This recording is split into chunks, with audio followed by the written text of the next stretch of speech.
This is the lady who moved massive log booms in the intricate waters of Canada's west coast for 37 years. Now she's the only steam-powered tug in the country.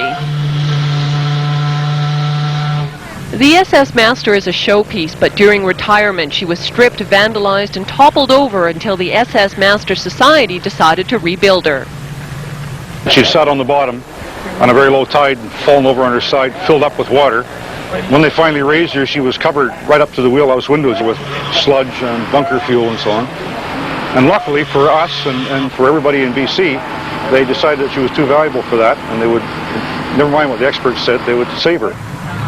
The job started in 1980 with no resources save the skills and determination of society members. It has cost $750,000 to make her look like she did in the 1920s. When you see what it means to people, when you see what it means to the old-timers, the people who have lived on these tugs and worked on them, and when you see what it means to the youngsters who have never seen anything like this before, then you realize, okay, that's why we do this, and that's why it's important.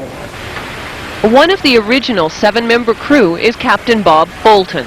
He skippered the Master and remembers that the quietness and stability of the steam-powered tug is what impressed him the most. So how is she handling right now? Very well. We've got, the tide is more than half full. We're in the middle of the channel. We've got the wind behind us. You couldn't ask for much more. Fulton is at the wheel and his crew is down below. Communication with them is still done the good old way. We'll have to get their attention first.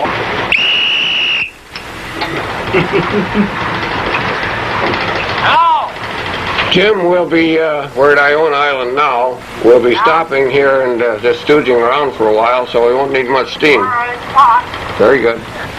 Down below, her twin furnace fire tube-type boiler holds about 2,000 gallons of water, supplying 180 pounds of steam per square inch. Probably about 2,500 degrees Fahrenheit in there, approximately, I would say so. The engine is the original, a World War I surplus built for the Royal Navy in 1916. The best thing is comfort and quiet. She was quiet and comfortable. Not compared with the diesel boats at all. They're noisy. They were, this one and the RFM, her sisters, they were real lady boats. In her day, the SS Master was nothing special, but she has survived to become very special and proudly flies her colors in a parade of workboats along the Fraser River.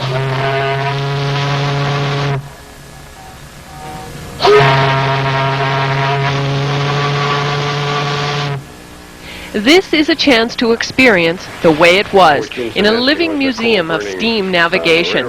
She's a classic example of the West Coast tug. Western Canada, the coastal part anyway, literally grew up on the barges and log booms towed by tugs, and they've had an absolutely central role in the development of this part of the world. As long as this ship is still able to sail, there's one chapter in British Columbia's history that has not yet been closed. The SS Master is the last of 300 steam-powered wooden tugs built in BC. These days she spends her time in parades like these and on display at Vancouver's Maritime Museum.